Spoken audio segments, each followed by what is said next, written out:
We learning some shit? Yeah. Yeah? Good. Quick round of applause for all our speakers today. Thank you guys for tuning in.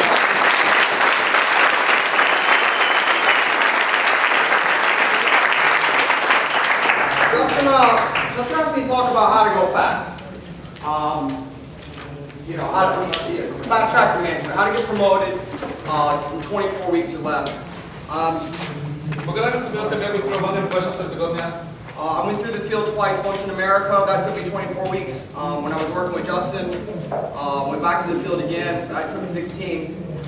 Pierwszy raz w terenie spędziłem 24 tygodnie, bo to w Ameryce. Really what I want to talk about today isn't just how to get to manager, or how to get to assistant manager fast, but how to complete the whole fucking program. Because it's not that complicated. We don't have a very complicated business. You know, there are parts of our business that are difficult, but it's not very complicated. And you know, in theory, it should keep getting done faster and faster and faster and faster. But that's gonna depend on you guys. It's gonna depend on what level of push you have. I really learned it. And you know, Justin talked a little bit about his background. You know, he grew up rich. I definitely didn't. I grew up probably like most of you. We never had any money. I'm from a really small town in Kentucky. We never had money for anything. And you know, some of you relate to that? Yeah. So, you know, I remember thinking, just even being young, just thinking, fuck, I don't want to live like this. Do you know what I mean? Like, it's not that I needed a fucking Ferrari or $1,000 suit. I just didn't want to have to worry about bills. Yeah. You know, we were always $50 away from like catastrophe. You know, like if the car broke down, we're fucked. You know. And I was stressful. You know, it was stressful as a kid, stressful growing up. And so I had three things I wanted to do that I always really knew I wanted to do. I always knew I wanted to make enough money to have to worry about bills. I always wanted to travel and see the world. Get out of fucking nowhere, Scottsville, Kentucky. It's a shithole, and you don't ever want to travel there. You can go to America. Skip that one. And I wanted, I saw my mom and dad working their ass off. You know, they both work 60, 70 hours a week, but just it wasn't enough. And so I wanted to find a way that I could help them out too. Well, I know how to do that. So my parents, you know, they said, all right, well, we can tell you how to be successful, which is funny because they weren't. Like, you know, what you got to do when you're successful, you need to work hard, you need to get good grades, and you need to go to university. And then they said, well, you can't afford university. And as Justin said, University of America, where I went, was $33,000 a year. So they said, you got to get really good at something. Because if you get really good at something, you get a scholarship, and it's free. And so they had my sister used to be in the band. They had this old clarinet she used to play. They're like, why don't you try this? That could be your thing. So that's what I worked on. Super sexy. Clarinet player. But you know, I learned a lot about. I learned a lot from clarinet that I applied straight away when I started here. Because I got fanatical about it. I mean, to me, it was like, okay, well, this is the path to success. This is the only route I have. So I've got a limited amount of time. So I have to be fucking mental. You guys remember when you were, I don't know, 16, 17? Yeah? What was your daily schedule like? College. You did just go to school, right? Hang out? Cool. So here's what my daily schedule was. So I'd wake up, I'd practice for 2 hours before school. We had 4 classes in our school, 2 hours each. So I convinced them to create a class for me in my high school where I could go and teach the little clarinets, you know, the 10-year-olds or whatever. So that's what I did the first 2 hours. The second 2 hours I had like a real class, English. The third class I had band, so that was 2 more hours of playing clarinet. The fourth class, again, I convinced them to create a class for me. So they created this class called Independent Study, which meant basically I could sit in a private room and just practice for 2 hours and that actually Zrobili dla mnie taki kącik, gdzie mogę sobie siedzieć przez 2 and godziny i then ćwiczyć. after that, for 2 hours, I would do private lessons with kids. And then when that was done, I go home and I practice for 2 more hours. So that's 12 hours a day. To było 12 godzin dnia. And I just think, luckily I had some talent at that. Na szczęście miałem trochę talentu w tym. But even working that hard, like, it's music, same as sports. Like, there's a limit to how good you can get, and that limit, some of it, you're just going with your But in my case, it worked, and so I got the scholarship to a place called Vanderbilt, really good school. Dostałem stypendium na szkołę. My coach, my teachers, this lady Cassie Lee, she was number 18 clarinet player in the world at the time. Byłem jednym z 16 graczy. And so I thought, cool, this is it. I fucking made it. I'll be a professional musician. I got a great coach, free education. It's gonna be awesome. Darmową szkołę, zajebistych nauczycieli, chciałem być profesorem I muzykiem. remember reading a book that it talked about. I remember reading this book and said, here's how you can see your future. It said, just if you want to know where you're going to be in 5 tak years, jak widzisz swoją przyszłość. just take where you are. Tutaj gdzie jesteś? Find somebody else who has your job or is doing what you're doing and is really good at it and trying hard, but it's just 5 years ahead of you or 10 years ahead of you. That's basically what your life is going to look like. Does that make sense? Więc znajdź kogoś, kto robi to, co ty i robi to 10 lat. Zobacz, jak wygląda jego życie i tak będzie wyglądać swoje życie za 10 lat. I can see that if everything turned out perfectly, I would have Cassie Lee's life. I'd have my teacher's life. And Miałem te przykłady w szkole, bo byłem nauczycielem. what I saw, I didn't like. We used to go to her house once a month on Friday night. She'd cook spaghetti for us. Me and the other clarinetists, really cool. Mieliśmy te spotkania w czwartki z innymi klarnetystami. Spaghetti. But I remember her house was tiny, really tiny, a bad part of town. You walk in and there was literally like, most people have like a living room with like shit in it. She had nothing. She had a chair and a music stand and like thousands of books of music everywhere, and that was it. And she just, she did her job well. I mean, she was a good teacher, but she never seemed like incredibly happy. She never seemed like in a great mood. She always seemed pretty stressed out. And it didn't look like she made any money. And so after 2 years of university, I came into her office one day for my lesson, and she's like, all right, get out your music. I'm like, Cassie, I need to talk to you. Like, she's like, what's up? And I said, I don't think I want your life. And she just kind of looks at me for a minute, like, shit, Then she said, all right, go close the door. I appreciate her so much for being honest with me. She said, what I should tell you right now is I should tell you all the reasons you should stay here and stay in university and become a great clarinetist and how it's going to be awesome and you're super talented and you're going to be great. But I'm not going to do that. I'm going to tell you the truth. And I'd appreciate it if you don't tell anybody about this conversation, because if you do, I'll get fired. She said, quit. Go do something else, Christoph. She said, I know, you've told me about your goals. You want to travel around the world. You want to make money enough that you don't have to worry about bills. You're never going to do that as a clarinet player. You're never going to do it. So this is a hard fucking life. So I work 7 days a week. I don't make enough at the orchestra to pay my bills. That's why I teach here. And I always have so much work to do. I'm not allowed sick days. I'm not allowed days off because there's only 3 clarinetists in an orchestra. So what are you going to do? And she said, it's just tough. It's really tough. She said, if I could go back and do it again, I would do it differently. And I wish somebody had been honest with me when I was, 18. So I left, and I'm like, all right, cool. That's what I did. The way it worked was if you wanted to change your major, you lost your scholarship. So I went in and said, I want to change my major. They said, okay, you'll lose your scholarship. I said, okay, fuck you, I'm out. And it was a really bad point in my life. I was really jaded. I thought, where I went to school was a bunch of rich kids, and I just thought, it's just so unfair, the world. It's like, if you're rich, if you're born rich, you're rich. If you're born poor, you're poor. What the fuck can you do about it? And at the same time, I started making some really shitty financial decisions. I got approved for a credit card. Anybody ever have one of those? Credit card? Anybody ever have one? Yeah? Yeah, I had 17. And it got to the point where the bill would come for the Visa, and I'd use a MasterCard to pay the Visa bill, and then the bill would come for the MasterCard, I'd use the Visa to pay. It's not a good financial strategy. So I was quickly getting into thousands of dollars in debt, and I started waiting tables, and I started working at this restaurant, and eventually I worked my way up, and I was able to just take care of their like VIP group. So I did this.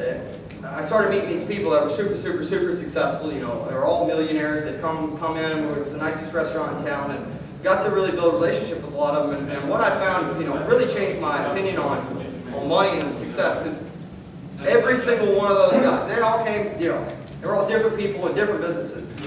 But there was one thing they all had in common. They all ran their own business. One.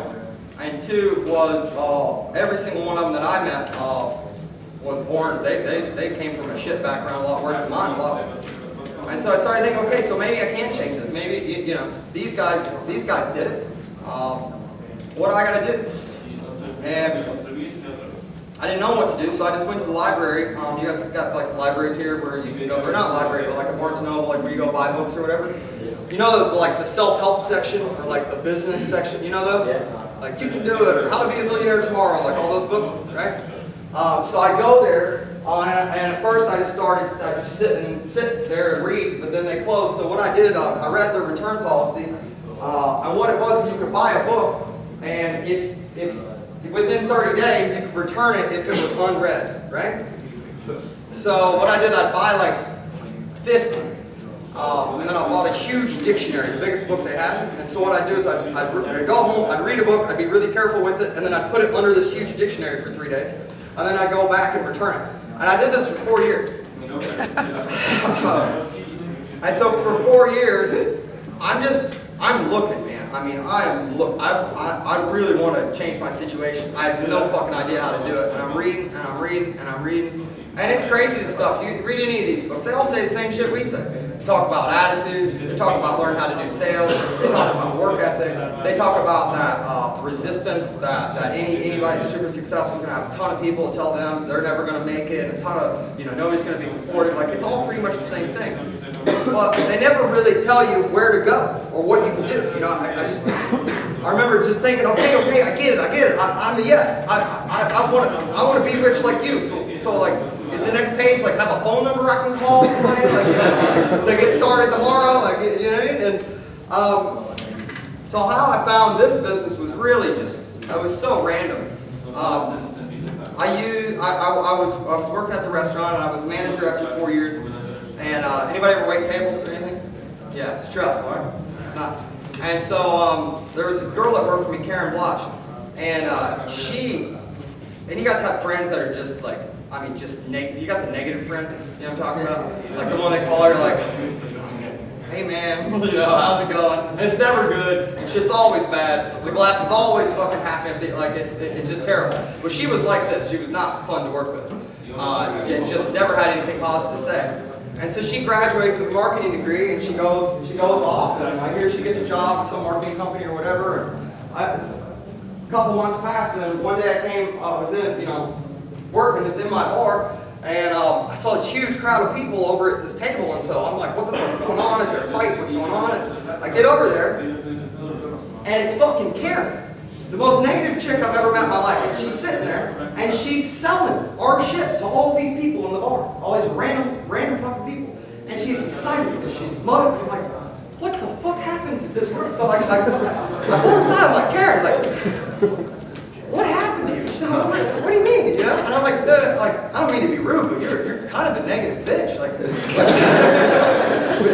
now you're surrounded by people. You're selling. Like, what are you selling? Why are you so excited? She's just like, oh, I just can't. You know, I started with this company, and I'm so excited about my life. I'm so excited about the future, and she's great. And here's the stuff to sell. It's awesome. I'm like, what do you do? She's like, I knock on doors, and it's 100% commission, and it's awesome. And I'm just like, what? And but, you know, she was doing it. I'm like, well, how much money you make? She's like, I make $500 a week. And at that time, I was making $400 a week. At this point, I was $26,000 in credit card debt. So I was looking for any kind of way I could make extra money. And so I said, can you get me an interview there? If you can make, I can make $100 more doing that than this. Like, can you teach? You can give me an interview, teach me how to do this. She's like, well, you don't have a degree. I don't know if they take you. I'm like, oh, can you ask? You know? And so she never sets up anything. I keep calling her. She keeps telling me, oh yeah, I'll set something up, set something. She never does. And one day I hear she's in town, and I call her up, and then I'm like, where are you at right now? She's like, I'm at my house. I'm like, I'm coming to you, and you're going to tell me about this fucking business you're in. So, you know, and yeah. So say I was personally recruited, but it's almost like I recruited her to recruit me. And so I came over, and I'm like, all right, explain this shit to me. And so she does the lunchtime breakdown for me right there. And so I look at it and say, all right, first of all, that's bullshit. That's just a scam. It's never going to work. You work somewhere 6 months, make 50 grand, like, fuck off. I'm like, but are you making money? She's like, yeah, I'm making $500 a week. I'm like, all right. In that case, even if it's a scam, I'd like to participate. How do I do it? So that's how I get started. I didn't believe in it until I saw the first time I saw an opportunity meeting, and then it all clicked. And then I'm like, this is everything I've been reading about for 4 years. This is there's no ceiling. This is 5 years in front of me, 10 years in front of me. Like that's regional, that's VP. Like this is it. And I remember calling my dad right after I saw it. I said, Dad, I fucking found it. I found a way. I'm gonna retire you. This is it. I'm in. I don't care what happens. Don't let me quit. This is it. I'm probably only ever gonna get this shot. And I guess my point is, especially if you want to go fast, you got to know what you want your life to look like first of all. If you're just here playing around with this thing, just because you don't have any, I don't know, if you're just playing around with it, that's fine for a while. But eventually you got to say, like, time is running out. You are not getting any younger. Do you know what I mean? What do you want your life to be like in 5 years, 10 years, 15 years? What does that look like? And make commitments about it. Calling my dad and making that commitment that I was going to do that for him, like that was the only thing that stopped me from quitting, like multiple times when it got really hard. It's like when you take out a retrain. First thing you do when you take out a retrain, you say, hey, come here, cool. Listen, we're going to be together today. It's going to be fucking awesome. You see that bell over there? You see that? Yeah?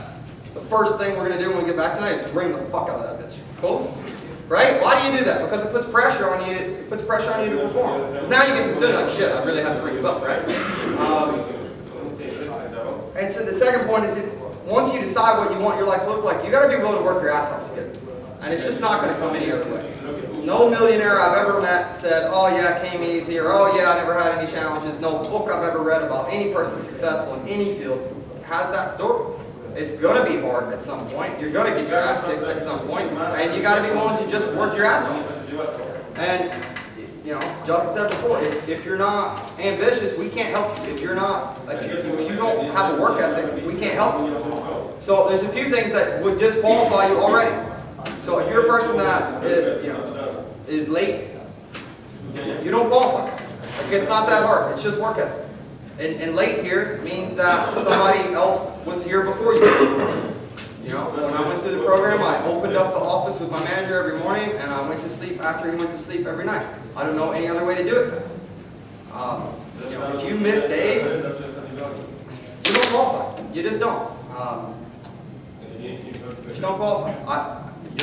I'm sick. Great. You're gonna get sick. We all got sick in the field at some point, and we showed up anyway. You're gonna have shit that happens that it's gonna be, you're gonna miss holidays, you're gonna miss shit. If you want to go fast, I'm not saying you can't take a holiday. I'm just saying you can't if you want to go fast. August is coming up, and the way it works in Italy, for those of you guys who don't know, the whole country shuts down in August and everybody goes on holiday. But we don't. Do you know what I mean? Why? Because the landlord does. Because the bills don't. Want to go away for August? Fine, but don't ask me how you're gonna go fast. People come sometimes and say, "Oh, well, how do I balance my work and personal life going through the program?" Like, you fucking don't. If you want to go fast, there's no balance. Come on, give me a break. You know what I mean? Did you see those guys outside? They're fucking incredible. Ask them that question. They're gonna look at you like you're fucking mad. Do you know what I mean? And that's just the tryouts for the World Cup. That's not even like, that's just to get in. And they're all amazing. Think they have balance between? Yeah, of course not. that probably takes 12 hours a day. And I know a lot of you guys that are in school, and probably, you'll have to complete school first and then do a push. It probably is not going to come together for you until you can devote full time to this. And that's fine too. One of our best owners in America, this kid Aishi, was part-time here for 2 years, finished school, and then took everything he knew and was promoted 8 weeks later as soon as he went full-time. So that's fine. If you choose to not ring the bell every day, you don't qualify. And this one people find hard, and I get it because I was not good at the field. When I came to work with Justin, he immediately saw that was my biggest weakness. And I got good at it, and it is a choice. And it's really two things. So how to ring the bell every day for the rest of your life. One. So there's two sides. Tom mentioned them earlier. So one part is the mentality side, and the other part is like the science side. So the mentality side is just about winning. And I just didn't get this when I came over. I started retraining with Justin. The program we were on, the bell was 3. And I guess I was there for, I don't know, a week or 2. And I just kept him coming back with like 1 app or 2 apps or 1 app or 2 apps. And I remember one day after atmosphere, he pulled me aside. He said, "Go home, pack your shit, get the fuck out of my organization." What I do? He's like, "You're just the most full of shit person I've ever met." Like, why? He's like, "You're so full of shit. You sit here, you talk about how you want to retire your dad, how you want to fucking help your family. You don't. It's absolute fucking bullshit. You know why? Because you can't even be bothered to fucking keep your attitude for 6 hours and ring the fucking bell. And I'm not gonna have to. Fuck you. So pack up your shit, go back to St. Louis, get the fuck out of my life." And that was it was actually a lot harder than that. It was a nice version of it. You guys who've ever worked with Justin, you know exactly what I'm talking about. And so I don't know what to do. I'm just like, fuck that, I'm not going home. So I grabbed a stack of apps and walked into the territory. I'm alone, right? I don't have office today, I don't have retraining. He just fucking told me to go home. And I just started getting so fucking mad. It was just like, first at him, first, who the fuck is this guy? I don't care about my payment. Fuck yes, and then I started thinking about it. And after I calmed down a little bit, I'm like, fuck, he's kind of right. I am being a fucking hypocrite. Why can't I fucking fuck this, man. I'm so tired of losing. I'm so tired of not being the best. I'm so tired of not fucking winning. I'm just fucking tired of it. Fuck this. And I just got fucking angry, and I got, unhappy, and I walked up to this territory, this block of flats, and I just looked at it and just like, I'm not fucking leaving here without $100. You owe me $100. Fuck everybody else.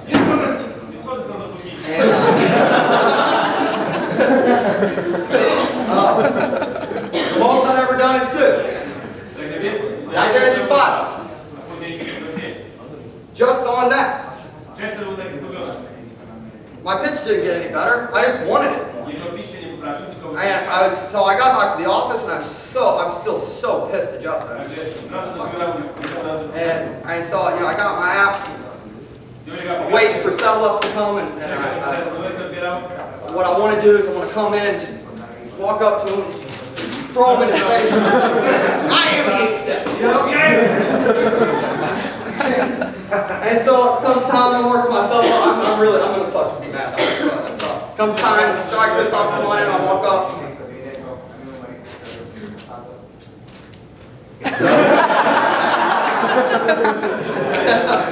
He's like, Christoph, hold on. I'm like, what? What do you want now? And he's like, do you get it? Get what? He's like, do you get now that when you want to win, you can't? And I'm like, you motherfucker. you tricked me. You just got me mad on purpose. Like, of course, let's go grab a beer. And that's the mentality part. And that alone, it's just enough to get you to the bell. We see people all the time that come in after 3 days and go, the first day solo, ring the bell. How many of you guys seen a guy like that? How many of you guys were that, right? You didn't know about the pitch. You weren't great at the impulse factors, but you wanted to win and you were fucking excited, right? So that alone is that alone, just that way of looking at it. So you should ring the bell every fucking day. Well, if you want to go fast, ring the bell's not going to be enough. If you want to go fast, you need to be the high roller. I have the high roller in my office every day, mainly because that guarantees me a day of observation every single day. My opinion, if you want to go fast, you need to become top 5 rep in your country. Preferably number 1, but at least top 5. If you want to go. And so how do you do this? Well, the next day after that, Cop says, okay, cool, now you know how to ring the bell. Now you have to get to number 1. And he throws me the bulletin. It says, figure it out. Like shit. Right? And so I looked at number 1 as this guy Simon Morris. And here's what it is. So I called him and said, hey, I'm Christoph, here's my story, I've heard a lot about you, I see you're number 1. You have like an hour for me tonight? He's like, yeah, sure. So what I did was I spent like, I don't know, an hour or 2 on the phone, and I wrote down absolutely word for word everything he says outside the house. Then I wrote down word for word everything he said inside the house. Then I thought of every objection I could think of, and I asked him word for word, what do you say to that objection? And then I said, cool, can I call you at night and will you settle me up and can I go through my day with you for the next couple of weeks? He said, sure. And so then I went and I just memorized that. So, you know, we see this happen a lot of times, especially with the field for whatever reason. It's like, I'll explain this to people and people will say, oh yeah, but my pitch, I really like the, you know, this part or whatever. It's, but you're not number 1. So it's irrelevant. And people, you know, I don't know if it's an ego thing or what it is, but you're just resistant to change the shit that you're doing that's not working. It doesn't make any sense. So I just said, all right, I'm not number 1. He is. Forget everything that I'm doing. I'm just going to copy exactly what he does, and I memorize everything. And what I would do is I go out in the field. I had a little notebook I carry with me, and that anytime I was in a situation where I didn't know what to do, or anytime I was in a situation where I didn't know exactly what he would do. Once I got booted out of the house, I'd take a second and I'd write down the situation. And then I'd call him at night. And I remember the first time this happened, you know, I was in the house with a customer, I signed her up, and then, you know, her husband came home right in the middle of the sale. Anybody ever been here? Yeah, you know what I'm talking about, right? Right? So he comes in, I didn't know what to do, so I just ignored him and kept talking, and I got immediately booted from the house. And so I called him, I'm like, you know, what do you do? He's like, oh no, you fucked up. I'm like, what you got to do is stop everything, go over to the husband, say, hey, I'm Christoph, and re-pitch him, the whole thing. Give him the entire whole pitch. I was just talking to your wife about your phone bill, whatever. Re-pitch him, sell him again, and then do the contract with both of them. And so I did this every day for 2 weeks. And by the end of 2 weeks, I was Simon Morris in the field. I could tell you everything that any possible situation that you see in the field. There's not many, right? They just have the same objections over and over. I could tell you exactly what he'd say word for word for word. But what do you think happened to my sales in that period? Yeah, went up to where we're right about neck and neck. Now I knew, okay, on the pitch, because the field's only 3 things. Just pitch, pace, attitude, right? So now pitch, we're even. So it just leaves me attitude and pace. So I would call him up at night and I'd say, hey, how many people do you speak to today? And he'd tell me, and I'd say, and so my goal for the next day was just speak to more people than he did, have better attitude. And 2 weeks of that, and that's how you get to number 1. And like I said, I wasn't good at sales. I sucked at sales. So if I could do it, surely, like everybody here can. Do you know what I mean? Some of you are probably already good at sales. Great for you. So get to number 1. If you want to go fast, that's what it's going to take. The next part is you're going to have to become a crazy student. So how, you know, I look at, really you can boil the entire business down to work ethic. How hard are you working? 1. How hard are you working at having a great attitude? 2. And how hard are you working at being a great student? So how hard are you working at being a great student? And what I learned from doing that with Simon was like, okay, now I got to take that exact same approach to management, right? So the way I looked at it is, I don't know how many situations there are in the business. Maybe, I don't know, maybe 5,000, maybe 10,000 possible situations you'll ever be in. Well, I looked at it like, okay, I have a few months with Justin, who was incredible, I think, and is going to become a vice president at that time. He, you know, wasn't even a regional. But he was the best person that I knew that was willing to coach me.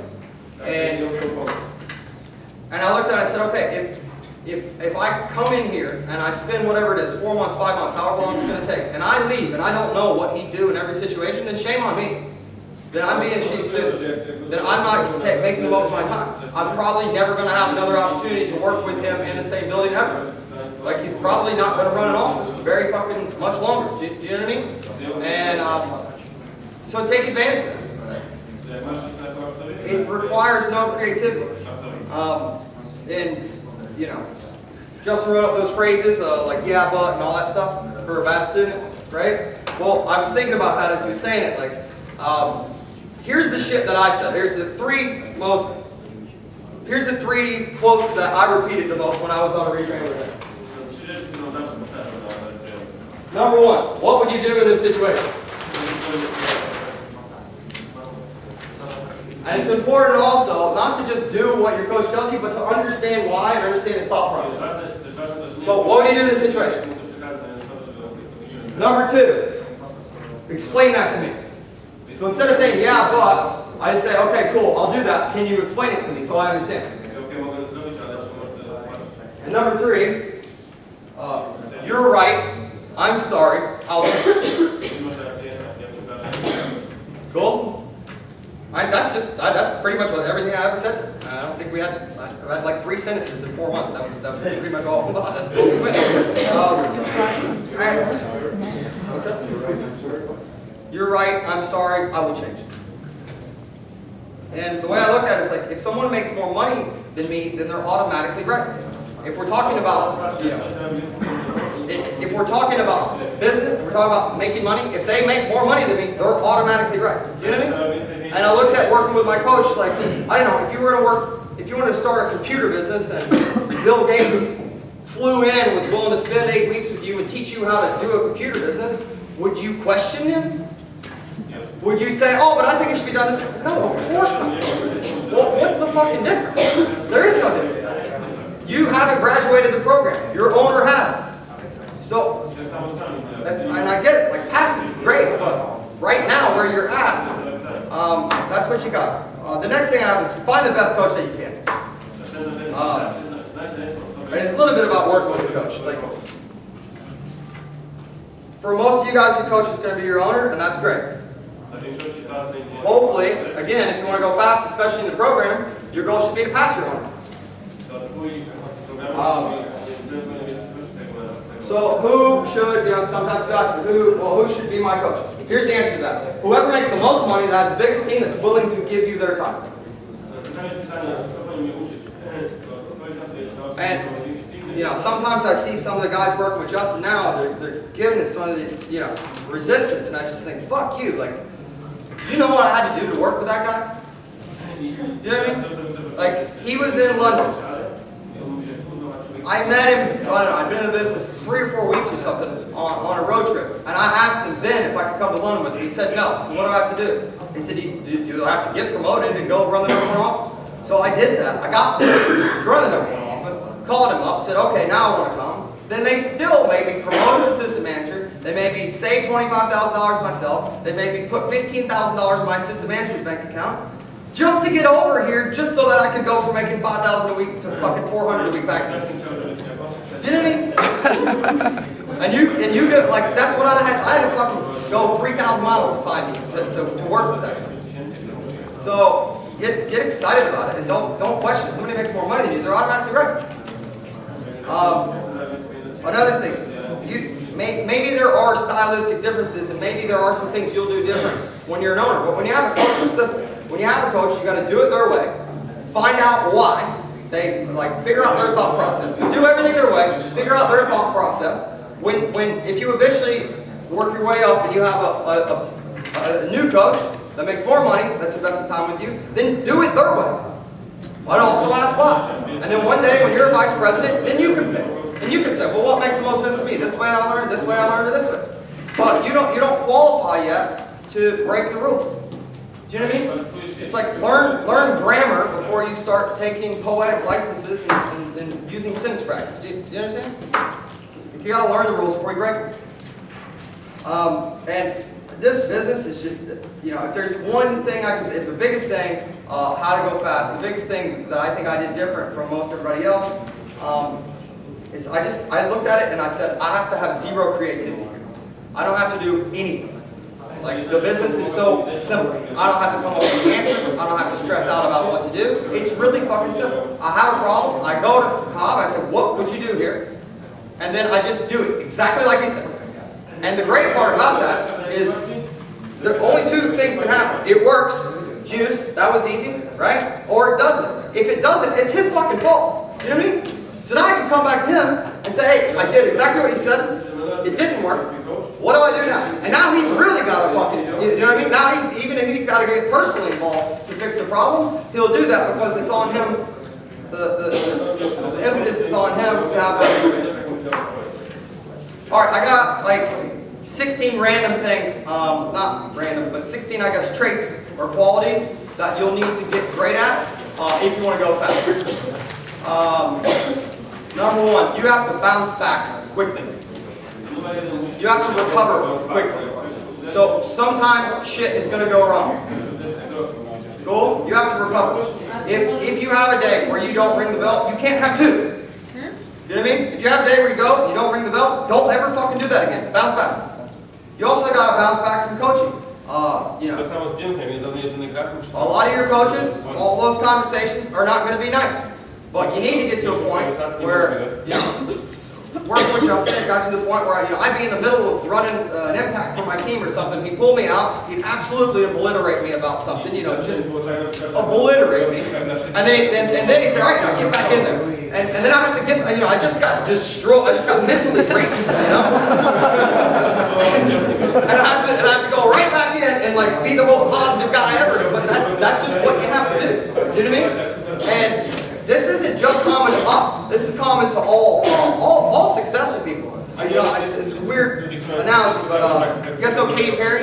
Yeah. Yeah? Anybody ever seen the documentary about her? That's awesome, right? And the one thing, the coolest part I loved about that was when she was, I guess the dude, the actor she was married to, Russell Brand. Yeah, so he had just dumped her or whatever. She's fucking destroyed. I mean, she's destroyed. And it's before concert. There's thousands and thousands of people waiting. And she's already put it off like 2 hours. So she's supposed to start 2 hours ago, and they show this on video, and she's lying in a bed backstage, just fucking crying her eyes out. She is just fucking destroyed. She just got dumped. Like her husband just fucking said, "Fuck you." You know what I mean? Like not a good day. And her sister's there, who's her manager, and her sister's like, "Look, Katie, we can cancel. Really, we can cancel. Like it's okay." And she said, "No, I'm going." And then they show that show. And she gets up there and it brings her up like on the thing and she gets on stage and she's fucking positive and she's excited and she's singing everything like it's the first time she ever sung. Because that's what professionals do. And you're going to have to develop that trait. So bounce back. Number two, you got to be a problem solver, not a reporter. Anybody can be a reporter. I can put my nephew in the field, he can come back and tell me everything that sucks about the field. But it doesn't take any skills. Cool? I need to be a problem solver. I got to be proactive about it. And I got to get excited about those things. I got to be proactive in general. So if you're a top guy and you're going to go fast, like Cobb never had to come to me and say, "Hey, do you want to run a road trip next week?" Do you know what I mean? I was coming to him saying, "Hey, should I run a road trip? When should I run a road trip?" No, I'm proactive. It's my career, not his. Next one. You need to be the person in the office that spends the most time with the manager. Yeah. Anybody ever read any Robert Kiyosaki? Yeah, I wrote this book, Rich Dad, Poor Dad. Wrote a lot of others. I recommend reading them all. He has this thing called law of networking. What it says is this. It says take the 4 people you spend the most time with. Then write down how much money they each make per year. Cool. Now divide by 4. So you average it. Says that's what you'll make next year. Right? And it's true. So I'm trying to hang out. I'm trying to spend my time with people that are making a lot more money than me. Right? And this never stops. Just keeps going. Next one. You want to go fast? You got to get good with money. Cool. You got to get good at making money, and you got to get good with habits. So you're already running a business right now. You have shit, you have bills, that sort of thing. You have expenses, you're already running a business. You are your own business even if there's nobody in your team right now. Your business has to make a profit every single week. You gotta save money and you gotta make enough to take care of your team. And it's such an advantage. If you just become great at sales, the whole thing's a lot easier. You know, if I can pay for every one of my new guys to go on a road trip, it's just easier. If I can buy lunch for every single day of O and buy his transport and his bus ticket, everything's just easier. You know what I mean? Like, if a guy starts with my crew and he doesn't have money to get to the office and I can give it to him, like, everything's just easier. So, you want to go fast, you got to make a profit every week, and you got to save money. Next, you got to have more belief than anybody else in the office. More belief in the system, more belief in the opportunity, more belief in the management. You've got to be completely sold out. Next, on the 7 key areas,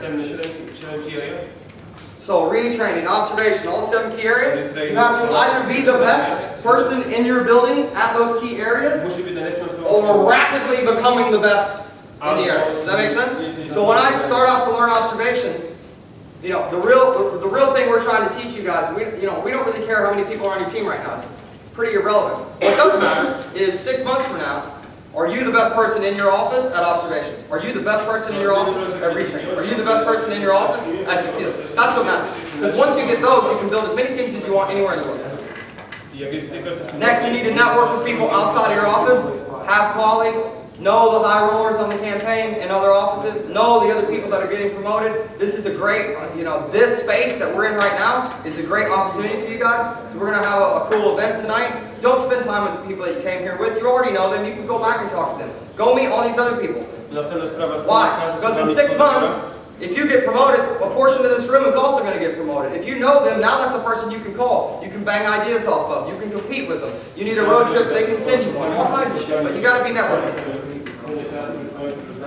Next, everybody needs to love you. Everybody needs to want you to succeed. You need to treat everybody like they're on your team. I am constantly trying to do as many favors as I can for everybody in the office if I'm building a team. All the time. If I'm retraining somebody else's guy, I got to work at least as hard. Right? Why? Because one day he's going to be retraining my guy. The people that get promoted, are the people that everybody in the office will be, excited for them and juiced by you if they succeed. Does that make sense?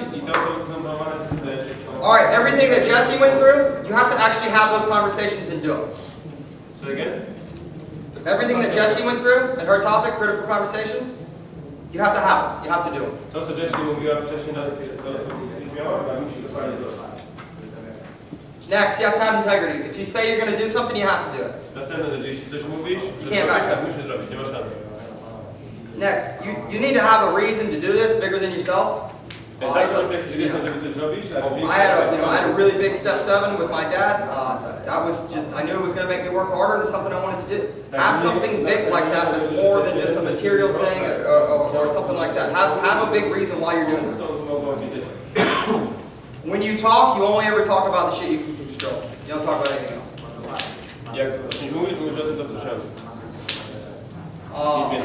The next one, you need to get excited about the negatives. Next one, następny musi być podjarany tymi negatywami. And you should be. If it's all positives, you're not going to learn anything. So, anybody ever had that day where the first person you talked to said yes? You ever had that day? Anybody ever had the day where you're on the bell by lunch? Yeah. Did you learn anything that day? Anybody ever had a day where you're on 0, you only had an hour left, and you still rang the bell? Cool. Did you learn anything that day? You see the difference? So, people want to come into the business and life, the way that the rest of the world that's not going to be successful teaches you to live is to avoid negative situations and oh my God, if it's a negative, oh fuck, But that's the opposite way that an entrepreneur looks at it. Because I know the only time I'm going to learn is if there's a negative. And that's like the only, that's the time where I have opportunity to show people why they should be following me as well. So, we see situations like, a car ride goes to the field, and the car breaks down. And I've seen this happen a bunch, and I've seen there's two responses. One, everybody comes back on 0, and the whole fucking thing's just fucked up, right? Or 2, the guy is going to get promoted that's running the car ride, And he circles the crew up together, and he said, "This is awesome." And everyone's like, "Why? Our car's broken down. That's not awesome." He's like, "No, this is awesome. Because everybody else would lose their attitude in this situation. We're all here to get to management, right? Well, when you're an owner, and you have a car breakdown, what do you want your guys to do? Fucking find a solution, find a way. All right, cool, let's start walking till we find some houses. We're going to fucking ring the bell today. That's going to be our story." You know what I mean? I've seen both. And the second one, that guy always gets promoted. Get excited about things. Last thing is, you want to go fast. You need to continue to, you need to get excited about personal development and educating yourself in one way or another. You know, I think reading books is a huge advantage. You know, what's the difference between a person who can't read and a person who doesn't read? Nothing. Fucking nothing. Right? It's nothing. And there's all these books out there where people have gone through all this negative shit and they're able to tell you the solutions already, and you can just speed up how fast you go because you're going to know all the negatives already. I have 6 books that are my top 6. You know, that I recommend, especially for our business. I got them written down up here. I'm going to leave this up here. You can come take a picture of it and order them. But these are the 6 I think everybody who wants to become a great manager should read. So that's it. All right, lastly, we're going to go through the daily schedule of a person who wants to go fast. You ready? Okay, the day starts before the day starts. So the day starts the night before. I've got to be prepared. So before I ever go into the deal, I have an impact, I have it written up, and I practiced it, because I should be wanting to run the impact every single day. 2, I have a goal and an agenda for every single person on my team. There's no surprises. The faster you go, the more guys you want to have, the more prepared you need to be. So, you know, and I remember I fucked this up in the beginning. You know, I'd be there in Atmosphere, I'd be working with somebody, and then a new guy that I didn't have a plan for walked in, and it's like, oh shit, what do? You don't want that situation. You gotta have a plan and agenda for every single person that you meet. Next, before I show up, I want to have the best image in the office. I want to look better than everybody, including my manager. Jesse, can you come up here? Lewis, can you come up here? You don't have to. I know you guys can't afford to shop where we shop. That's fine. You don't have to in order to look good. Look at these guys. They look good. If you're a girl, just look like this. Go. If you're a guy, just look like this. It's simple. And you know, I don't mean to offend anybody. But in Justin's office, if you're a dude, yeah, shave. Every day. There's no fucking facial hair. You couldn't wear earrings, and that's just it. And every single office that I've ever run, and most of your managers who are in my office, the same fucking shit applies. I think a lot of people fuck this up. It really bothers me. I don't know why, but it really bothers me when people don't shave. I don't know why. Let me just explain to you the science of it. Okay? You know. There is a reason that you should shave. Look at any person who's ever been really accomplished in sales. At least during the point in their career where they were doing a lot of sales, they shaved. And I'll tell you what do you learn? When we teach you the 5 steps. We teach you the 5 steps. Step 1 is what? Okay, what do you teach people? About the intro. C factors. What are they? Smile. Juice. Smile. What's the other one? Excitement, right? The last one. Eye contact. Okay. Why should you shave? Because if you don't, it fucks up eye contact. It's the scientific. It does. If I have a beard and you meet me, the first thing you're going to look at is not my eyes, you're going to look at my beard. Does that make sense? If I have piercings, you're going to look at that shit. You're not going to look at my eyes.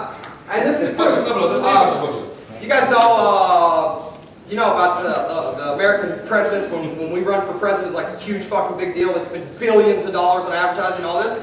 Well, since the 50s, since they started television, and anybody running for president was going to be televised everywhere. Every single president that's run, every single candidate that's run, cleanly shaved. They even got it down to the science of the colors that he wears in his suit. And it's always a black or navy blue suit, white shirt, and red or that's statistically the most relatable possible thing that you can wear. There's only been one guy since the 50s that tried to challenge this and grew a beard or had stubble while he was running for office, and that was Al Gore in 1999. And he should have won. All the polls said he was going to win. It should have been a no-brainer, and he lost. And a lot of people say it's because he got on TV, and for 3 months everyone's like, what the fuck is that? And it fucked up his image. Cool? So shake. Cool? Hey, you don't want to shake your mic. Just shake until you're vice president, then do whatever the fuck you want. Cool?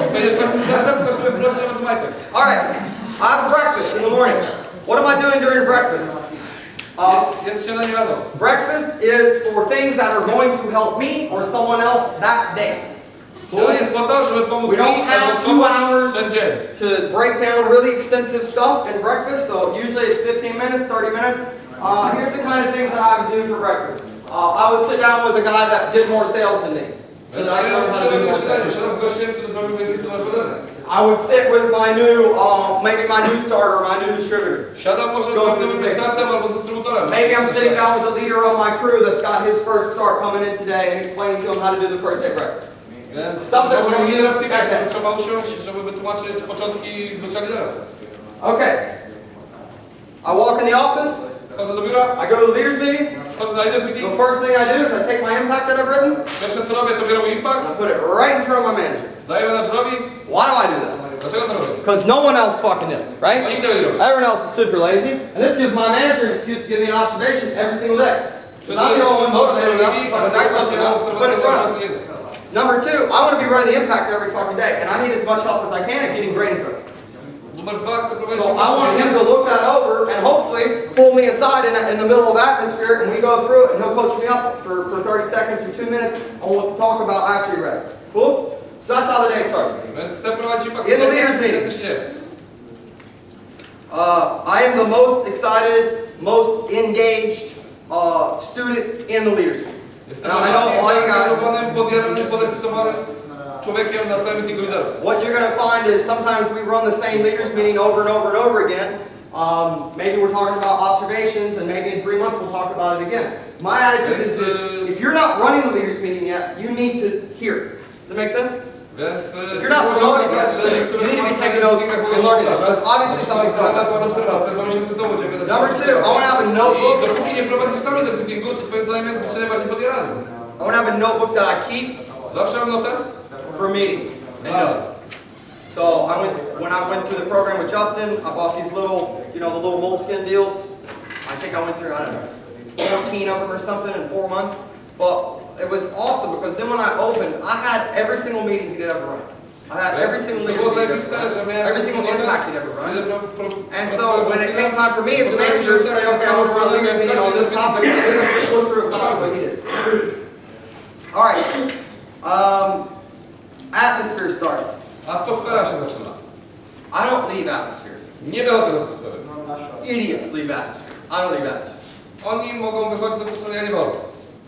If you have to leave atmosphere to, use the bathroom or whatever, just quit, please, just quit. What are you doing? You're in there to learn and to help people. Like your business isn't growing in the bathroom. Do you understand?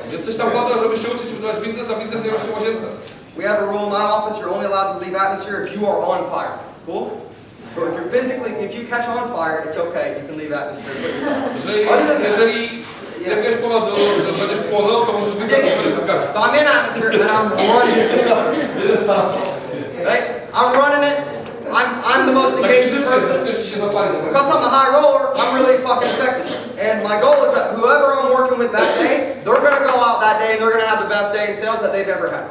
Whoever I'm working in atmosphere with is going to have the personal best day. It has to be that way. I've got to become great at teaching people how to win. Atmosphere is not a time where I sit at the board and I lecture and other people listen. It doesn't work. That guy that I'm working with, he's the one that needs to be practicing. He needs to get out 50 pitches before he goes to the field. Get it? To nie jest czas, żeby siedział sobie coś czytał, ta osoba, z którą pracuje, to jest czas, żeby zrobił 50 pitchów, żeby wyszedł, skopał dupę, zrobił to bez. Next is the impact. Inaczej nie działa. I'm running the impact. Następny jest impact. Ja prowadzę impact. I'm running the impact. Ja prowadzę impact. You want to be an owner, you need to be running the impact every day. Chcesz być menadżerem, będziesz prowadził impact codziennie. People are automatically going to look up to you right away. They're automatically going to look like the guy who knows what's going on. That people are learning from just from that. Ludzie automatycznie If I'm not running the impact, gościa, który wie o co chodzi, wie co się I'm figuring out why the fuck am I not running the impact? Więc chcę codziennie prowadzić impact. And I'm doing whatever I got to do to make sure that that never happens again. Jeżeli nie prowadzę impactu, to robię wszystko co trzeba, żeby się więcej użyło. And to just make it, I don't know, if you just become unbelievable at sales, which you can do, it's a choice, then your owner will have to, you'll have to run the impact every day. Do you know what I mean? Jesteś zajebisty w If sprzedaży, you do 3, 4, 5 more sales than everybody else in the office every day, who do you think he wants to run the impact? Kto chce prowadzić impact? Ty? Alright, so I'm running the impact. Ja prowadzę impact. At some point in atmosphere, I want to pull my crew around me and talk about something. Tak samo chcę, żeby cały nasz team był blisko mnie i gadamy o czym. We need to have like a crew identity. We need to feel like we're a team within a team, right? Musimy czuć, że And jesteśmy that means I'm going to talk to them. So what are the few things I talk about? I pull guys together. Always good to introduce the new guy to everybody. Hey, this is Johnny. You know, he got offered a position last night. Choose by him. Here's his background. Johnny, dzisiaj pierwszy dzień, zajebiście. Wszyscy high five. Cool. I want to talk about what each person's individual production goal is for today. Rozmawiamy, jakie są indywidualne And cele. then I want to create a team goal for that day, for how many our team's going to do. Buduję z tego This will also get the people that work with you to work harder because they know that the team is counting on them for a certain Więc number. automatycznie to doprowadza, że ludzie pracują ciężej, bo wiedzą, że cały team... The morning meeting starts. Później mówią starta. Again, I'm the most excited guy there. I don't care if this morning meeting I've heard 16 times. I'm going to act like it's the first time I've ever fucking heard it. I'm going to be super engaged. Eye contact with my owner. I'm taking notes. I'm going to use this meeting. Później jakiś morning meeting, jest najbardziej podjadanym człowiekiem. If it's a meeting, especially if it's a meeting that I've heard more than once, I'm taking notes not just on the meeting, but on how the owner's running. Does that make sense? On what he's doing Za to drugim make it razem, jak better. słyszę już ten sam meeting, za trzecim razem to nie robię, no to tak samego meetingu. I want my newest guy right beside me during the meeting. All right, next thing. We have so that ends, then you normally have a leaders meeting after the morning meeting. Again, I'm taking notes there. Get my observation. Biorę obserwację. Maybe a couple introductions. Introduce my observation to a couple of the other top people in the office. That's fine. And then it's like a war. And the war is my car ride versus everybody else. I później idziemy na wojnę. We're gonna fucking kick everybody's ass. People should be fighting to get into your car ride. Why? Ludzie powinni się bić o to, żeby ciebie It's the best car ride. So, Dlaczego? if I'm running a car ride, I want to do this fast, here's how it should work. We're the first people to the field every day. We don't fuck around, we don't stop to buy Lucozade, we don't go get a Danish. We gotta get where we're going. We're not making any money here. We gotta get to knocking. Cool? We're excited, it's gonna be fun. My car ride, everybody rings the bell on my car ride every day. I chcę, żeby wszyscy chcieli bez ze mną na karadzie codziennie. Everybody has a great day in my car.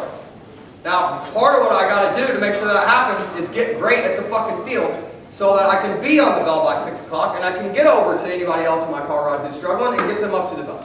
Make sense? Alright, we get to the field. Pójść później do każdego, kto ma jakiś problem, z nim zrobić jego cele i wrócić z dobrymi. We get to the field, I'm gonna murder my first lap. Just Kiedy idę w teren, zabijam swoje pierwsze okrążenie. destroy it. Niszczę. Cool. Some people say, oh, well, you know, the first lap you're just collecting no's. Like that's nice. I That's cute. to You can do sales. It's still law of averages. You're still going to talk to people, right? And I want to teach my crew how to do this because you know what sucks? What sucks is having a car ride where you go to lunch and everybody's on zero. That sucks. You want to have a positive car ride? Teach everybody how to make a sale in the first one. Cool. So we're gonna do sales.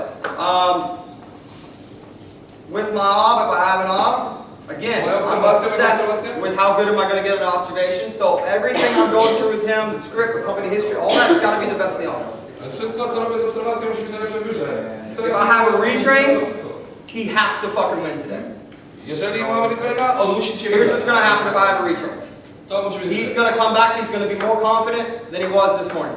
Jak wróci, to będzie bardziej pewny siebie niż mówi się rano. 2, he's going to have sales in his name. Musi być People sprzedaż need to make money on the swój retraining. numer sprzedażowy. And especially if you're retraining somebody else's guy, Zwłaszcza jeżeli trenujecie czyjegoś traina. put sales in his name. Dajcie sprzedaż na jego imię. And we're going to have an awesome relationship by the end of the day. I będziemy mieli przez to zajebiste relacje. The way that I look at it, because it's the way that Justin taught me, was you're 2 people in the field, so you should do double the work. I sposób, w jaki And that's great, because then I get a bell in my name, and I get a bell in my retraining's name, and everybody sees that. We're at lunch. Again, it's my car ride versus everybody else. Później lunch, to jest mój karnet przeciwko So, wszystkim innym. here's my goal, and here's what I say to my car ride. We get to lunch, I point out somebody in the restaurant that's already eating. Cool? And I say, cool, our goal is to eat and out of here before he finishes. Cool? So we're going to order, eat, consume our food. It doesn't take very long. Eat a hamburger takes 36 seconds or something. It's not, just eat, do it. I'm not making any money at lunch, so I got to end that part of my day as quickly as humanly possible. Now, I do want to do a quick pep talk with each of my distributors, see where they're at, get their gauges, pump them up, get them fired up to go back out, but we're going to do this thing fast. If I have a day of off, I'm going to do my lunchtime breakdown. It's 90 seconds. I don't answer questions. I do that in the second lap. All right, last 2 or 3, we have to high roll, whatever we have to do to high roll, and we want to high roll fast. We're going to do it quickly. I want to be on the belt early so that I have time to go help out other people. And if it's not needed, great. I want to fucking be on the bell early so I can do the bell twice. Does that make sense? What I would do when I was with Justin is, as soon as I hit the bell, I'd send him a text.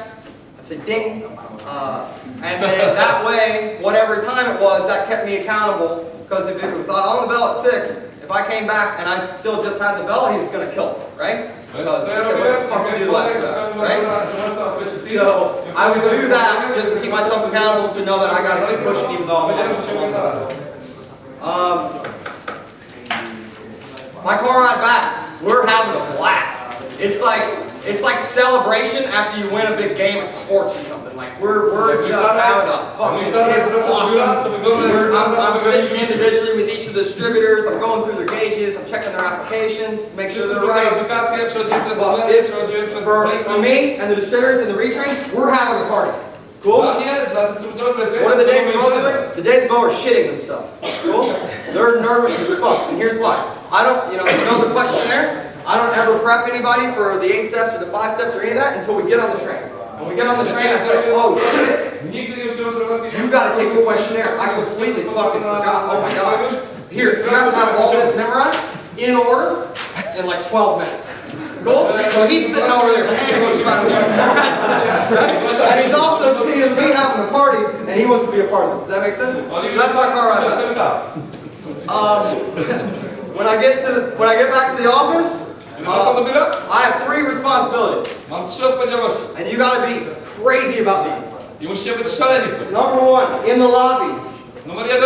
There are never observations talking to each other. Nigdy obserwacje ze sobą nie gadają. I hope you understand why. Mam nadzieję, że rozumiecie czemu. Maybe 2 of them are excited, but maybe one of them got chased by a dog today. Maybe the other one has a phobia of dogs. They start talking about that, now they're both fucking necked out. You know, like, there cannot ever be observations talking to each other. There needs to be a leader in there on lobby control. Zawsze musi być lider, który robi lobby control i nigdy obserwacji nie gada. Either I'm going to do that, or I'm going to make sure that another leader is getting there to do that. Albo ja robię lobby control, albo się upewniam, że ktoś robi lobby control. 2, I have to break down people's days. All the distributors need the day broken down every day. On my team, not on my team, doesn't matter. That's my responsibility. Wszyscy dystrybutorzy mają zrobiony breakdown dnia, wszyscy w teamie mają zrobiony breakdown dnia, wszyscy wszędzie zawsze mają zrobiony breakdown dnia. 3, no distributors ever walk out alone, ever. Dystrybutor nie ma sam sobie w ogóle. Cool? Those are like the 3 things that's your job. If any of those 3 happen on your watch in your office, that's your fault. Te 3 rzeczy, jeżeli się wydarzą na twojej zmianie, to twoja wina. Okay. After that's done, at some point in the evening, I need to sit with my manager and I need to say, hey, based on the gauges of the office, what do you think would be the appropriate topic for the impact market? I wieczorem z menadżerem siadam, bazując na numerkach dzisiaj wieczora, jak myślisz, jak my możemy zainwestować w najpierw? Hopefully I did so many sales that he can't let anybody else run the impact. Więc w ten sposób... And in that case, I need 10 minutes with him at night, the night before, to prepare the impact where we go through the impact together. I don't ever want to do that today. Ja przygotuję impact, przyjdziemy wszyscy razem i to ja będę robił tym, który będzie impact robił. Cool, what are we talking about? How should I run it? Next, I have sit-downs. Następnie sit-downy. What are sit-downs at night? Sit-downs at night are different from breakfast. So sit-downs at night are usually longer topics. You know, if I want to learn observations, I would usually do that in the evening, not in the morning, because that's a long topic. It's going to take an hour or two, at least, for every sit-down. That's where I want to build relationships with the guys.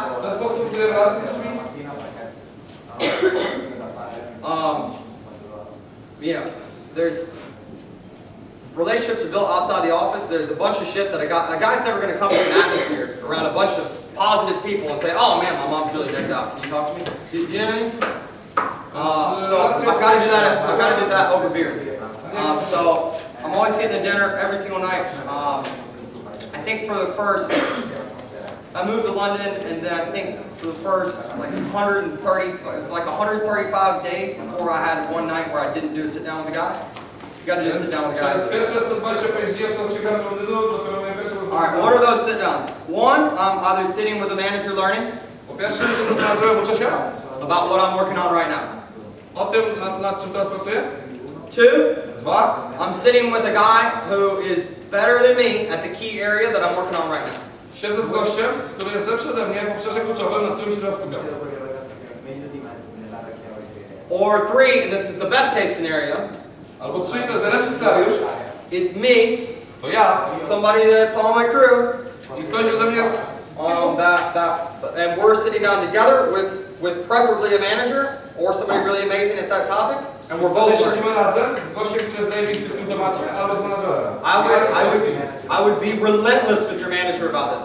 I would try to get with him every single night with one of my guys. Męczę menadżera, żeby robił to codziennie, tak jak zrobił.